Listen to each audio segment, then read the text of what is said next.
Hey, greetings, everyone. Lieutenant Colonel Alan West here, and welcome to the Steadfast and Loyal podcast. You gotta light 'em up before they burn it down. Better dig deep and put 'em in the ground. Blood on their hands, they're hellbound. Save us all. Ooh, they're gonna burn it down. Save us all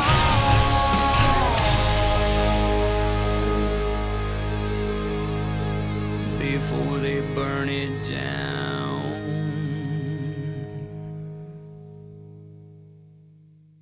Hey, folks, welcome back to the Steadfast and Loyal podcast. Will Spencer is the current executive director of the American Warrior Association. Will is a very dear and close friend of mine. He is a retired Navy SEAL Master Chief who conducted 14 overseas deployments to Iraq, Afghanistan, and Southeast Asia while assigned to multiple SEAL teams and Special Operations commands during his long naval career from 1991 to 2017. He holds a master's degree in strategic intelligence from the American Military University. He is currently the host of the brand new Beautiful War podcast, and we'll get more to that. But Will Spencer, my brother, Hoo-yah, and welcome to the Steadfast and Loyal podcast. Hoo-yah, thank you so much for having me, brother. Good to see you again. Absolutely. You're looking good. Well, I'm trying to hang in there. You know, that little motorcycle accident 3 years ago kind of set me back, but I'm feeling good, keeping up, back with my PT and everything. Yeah, I appreciate you staying in the fight. You know, you're Always. fighting the good fight. You're in the trenches taking grenades. Just don't ride motorcycles anymore, my friend. That's done. That's done. I've had 30 years on motorcycle. That's done. Let's talk about something. You know, what was the impetus for you to become, what I truly call an American Spartan warrior, to be a Navy SEAL, and your background with all the training credentials? I mean, SEAL sniper instructor, static line and free fall jump master and things of this nature. What was the inspiration for you to want to be the best of the best? Look, generational service for myself and my family was always a huge tradition of the Spencer tribe. My grandfather served, my father served, two of my older brothers served, all in the Army. I was the black sheep, went Navy, mostly because at the time I had a few good teachers and mentors and coaches in my life as I was coming up in school. And my wrestling coach and my water polo coach was like, Will. And they had a couple friends who were in the SEALs, and they saw a little bit of the aggression that I had, a little bit of my front side focused mindset that I had. And they said, you should do this. They saw something in me. They talked to me about it. They gave me good mentorship. They were good people that gave me great advice. I said, you're right. I do want to serve my country. I love my country. And I wanted to go to a place where they said I could get a lot of good work and it'd be adventurous. And it kind of, my spirit was led that way, I would say. And also, I was also raised on John Wayne. I actually watched the Green Berets. I almost went that way, to be honest Of course, with you. everybody wanted to be, You're right. And all those good spaghetti westerns. But John Wayne, he was a role model to me, for sure. And he, to me, he carried the American swagger on how you should possibly be as an American. Say what you mean what you say, serve with honor and dignity, speak quietly, but carry a big stick, kind of a thing. And I loved it. I'm almost in the Army, but I rebelled, and I'm rebellious by nature. So I went and tried to become a Navy SEAL, and it served me well. Yeah, but see, at your heart, you wanted to be an American Special Forces guy, a Green Beret, but you wanted a better looking uniform because we don't have good looking uniforms in the Army. So you got that. And really, truthfully, I mean, you're still a ground warrior. And so, that's the camaraderie that we have, especially in the Special Operations Command. Talk to us, what was probably the most memorable experience for you in your military career as a Navy SEAL?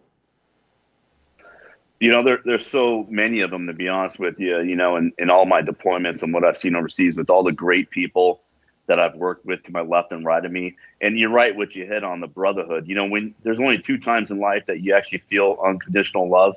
You feel it when you have children. You love them no matter what. You will risk your life. You will put your life on the line for them. And just like you, And me, when you're out there on the battlefield with your fellow brothers and sisters in harm's way where there's grave danger around, you feel unconditional love because, we would come for each other no matter what.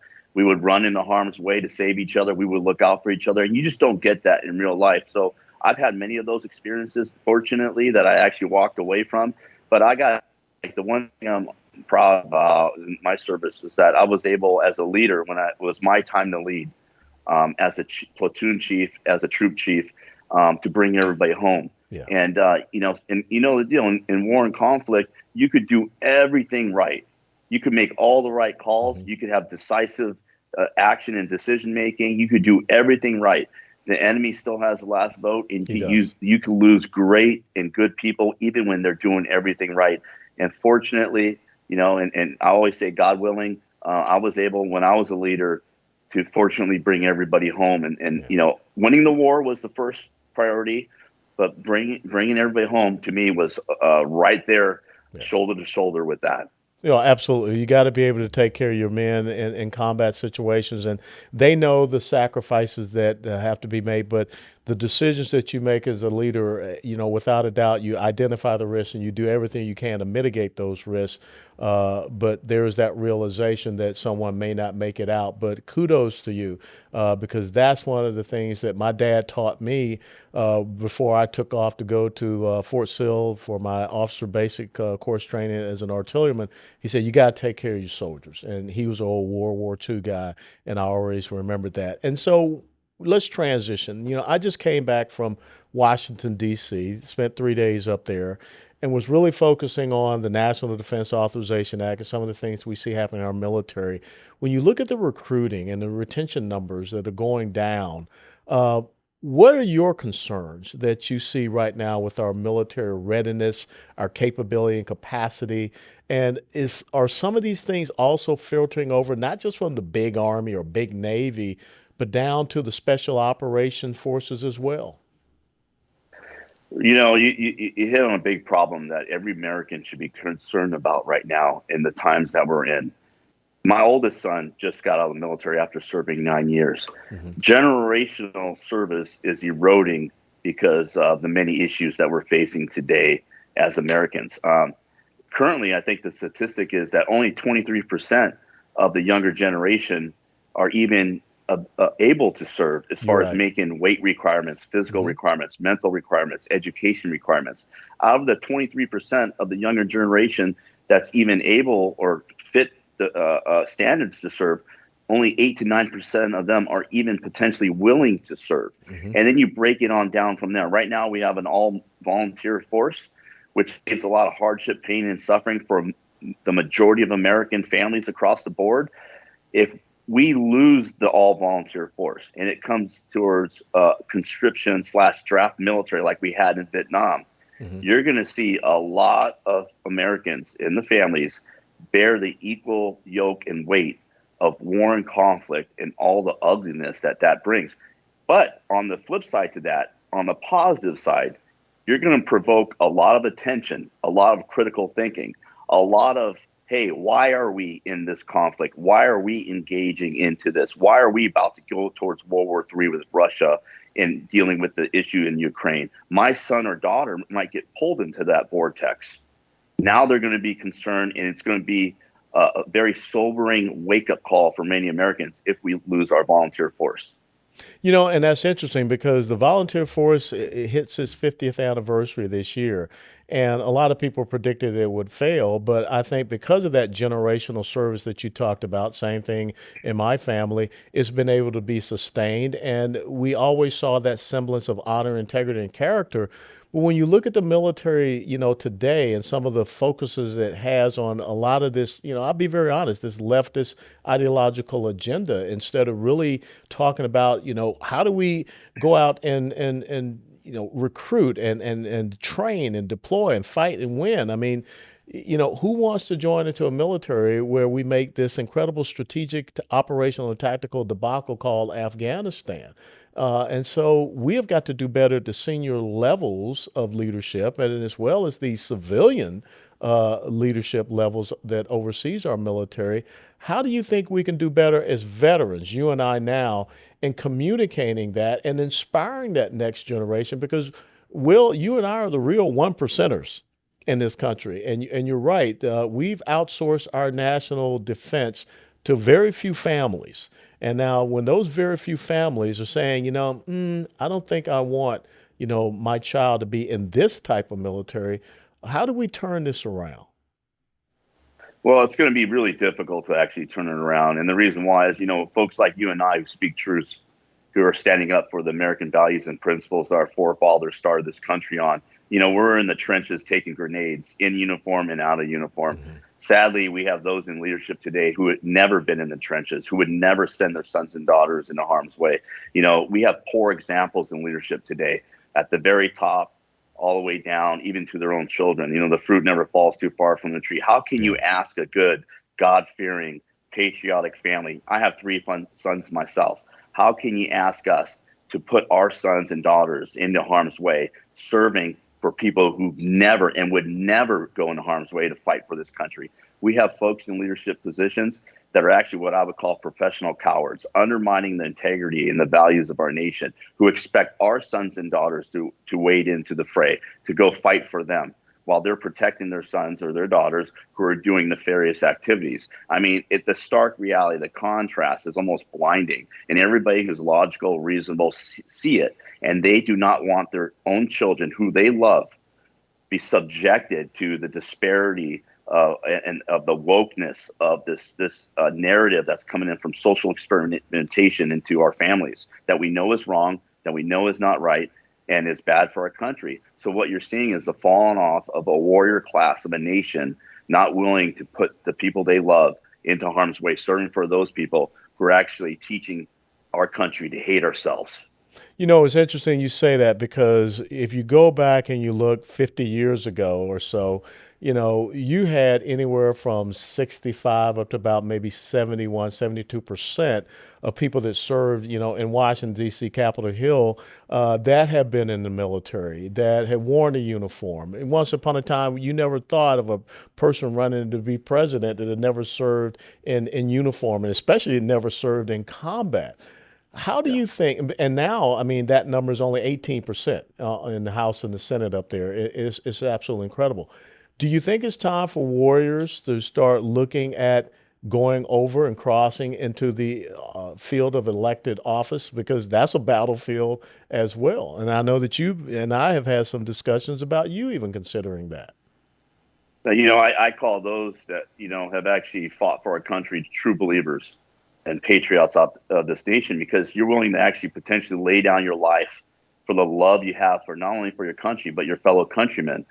And those are the folks that we need in leadership positions today, especially in political office, because we have the ground truth and understanding of what happens to us ordinary folks that are on the ground, that are trying to survive, that are trying to do the hard labor, the hard work, earn our honest day's pay our taxes, raise our family. We understand what it takes. We understand the sacrifices, and we have a great love for our nation. I'm not sure if those who've never served that are in political office today are actually doing it for the right agendas. It's starting to look mostly like they're doing it for their own personal agendas, mainly to get themselves and their family members rich off the coffers of the U.S. taxpayers. And so I think that's why we probably have a lot of poor decision making that's going against what we would call the norm of the American spirit. And so we absolutely need warriors in the ranks to get into public office and not be fearful of that public discourse or public attention. We know we're going to be attacked. We know that the other side of the aisle is going to attack us. They're going to attack our character, our personality. Even if they have no dignity, they'll even attack your family members just to cast shade on you. It's dirty business in the political world. And so there's a different fight. And that fight is becoming more and more meaningful today as Americans are losing their way of life and their liberty and their freedom and their pursuit of their own personal happiness on a daily basis. We have to step up. It's time for people to either stand up or move aside, because we're about to lose our nation if good people, let alone the warriors, don't step up to fight in the next season of what matters for our nation. Well, Sir Edmund Burke once said, all it is necessary for the triumph of evil is for good men to do nothing, of course, women as well. And so that's why, I started this thing called the Guardian Fund to get more military conservatives up there to Capitol Hill. And I will tell you that the number of Navy SEALs that are up there on Capitol Hill right now is quite impressive. So, hopefully your turn, you'll answer that call as well. And let's segue over to talk about the American Warrior Association because our warriors are still facing some challenges that are out there, and there are challenges from an enemy that is not as seen as the enemy that they fought on the battlefield. Tell us about the American Warrior Association. What inspired you to start that organization? I ran into some great patriots out there in Texas, and just red-blooded Americans who love our country so dearly, who've been around the world in third and fifth world countries, understand what freedom is all about. They have the contrast in life and appreciate and are so grateful for what we have. But they were also saddened that they weren't set up in a time where they could have served themselves.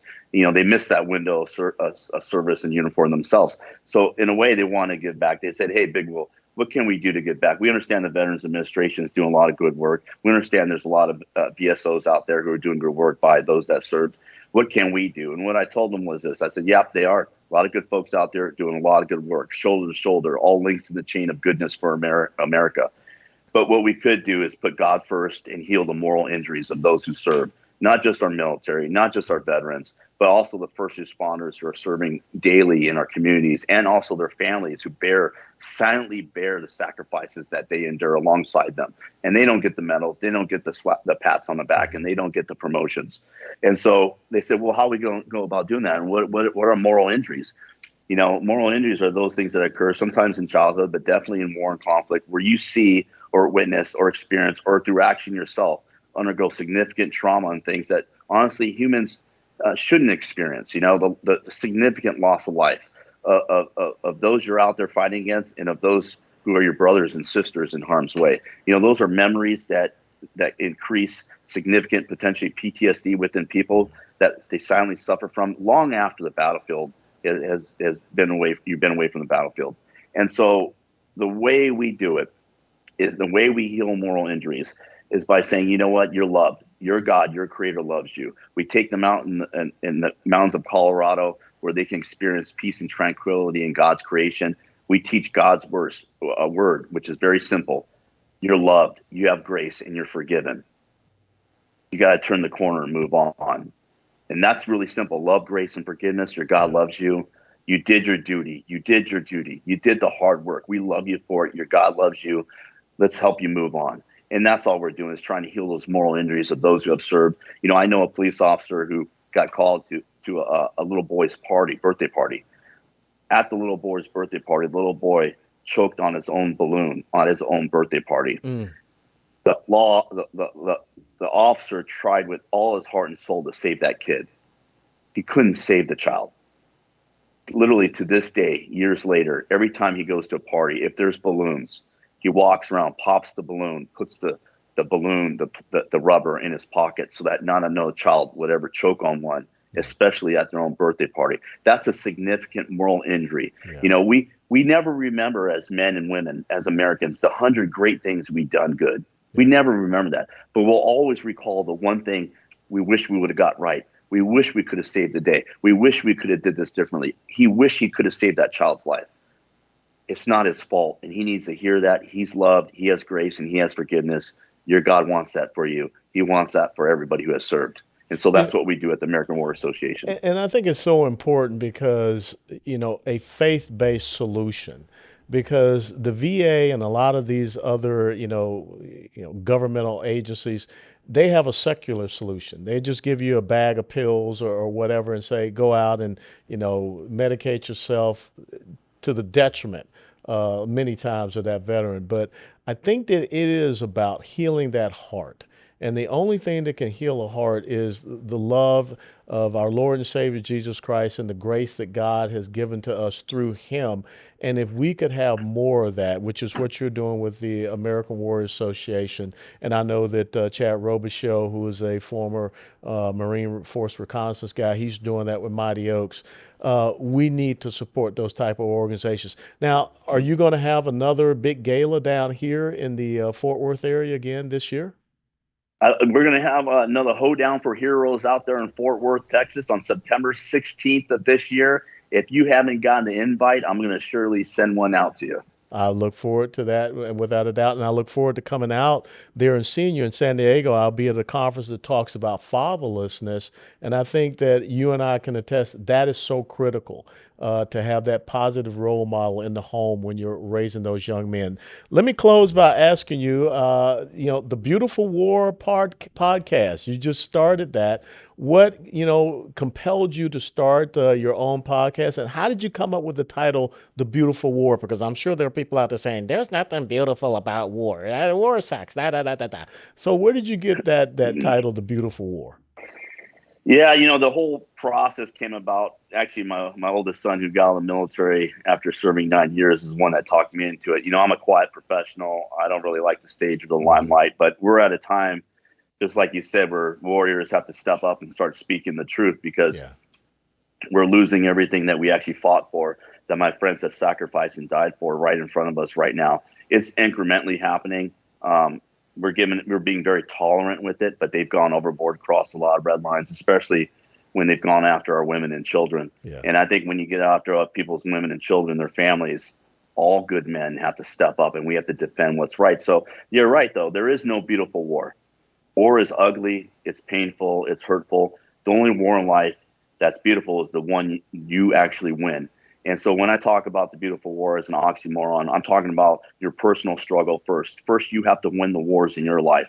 Everybody's struggling with something, whether it's depression, anxiety, childhood trauma, this or that, in uniform, out of uniform, all the life struggles that we go through, the adversity and obstacles, the childhood cancer, all these different things.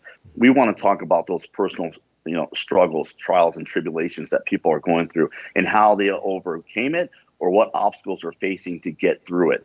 This is so that we can get that truth out there, the ground truth and the real stories. So people that would resonate with people, so they can hear about how they need to handle things that they might be dealing with, or someone that they love or know is dealing with.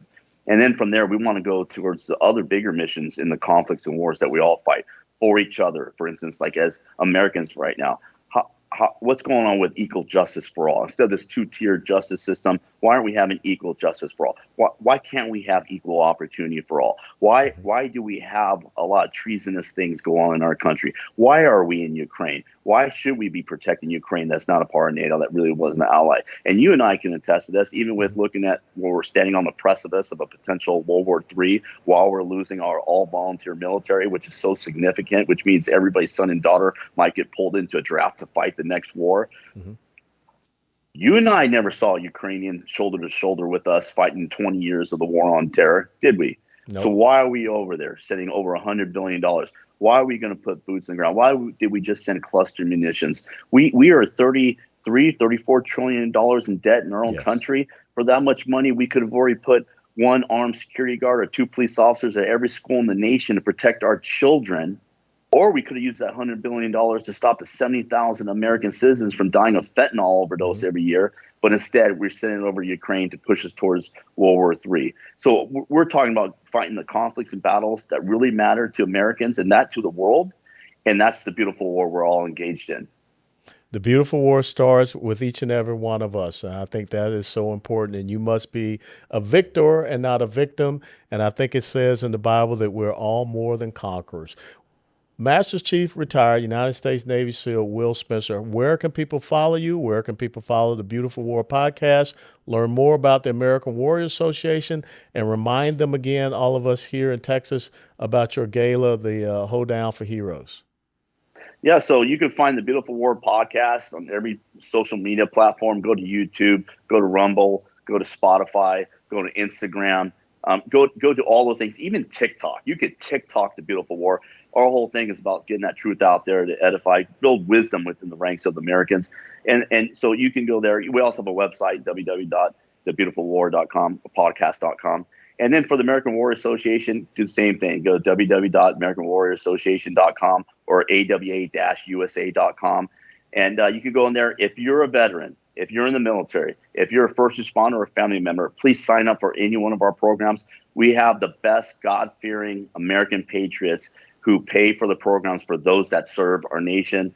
You're not forgotten. We're here for you. We want to heal those unseen wounds and get you back to good and help you be an integral part not only of this nation, but for your family. So let us do that. We got you, big dog. And then also, so look us up online. We're there for you. And then the gala, the Hoedown for Heroes in Fort Worth this year is September 16th for everybody out there. You can look that up as well. Well, Big Will, my warrior brother, thank you so much for being with us here on the Steadfast and Loyal podcast. And anytime, I'm ready to come on the Beautiful War podcast and be with you. Thank you, brother. May God bless you. May God bless your crew. And may God always bless America. Absolutely. May his countenance shine down upon you and this great nation. Thanks, Will. God be with you. And hoo-yah. Yes, you. Ladies and gentlemen, thank you so very much for joining us for this episode of the Steadfast and Loyal podcast. Special thanks to my dear friend, hoo-yah, Master Chief Retired Will Spencer, United States Navy SEAL, for taking the time to be with us on this podcast. And as always, please click the like button if you like this podcast and share it with others. And until next time, steadfast and loyal. Before they burn it down.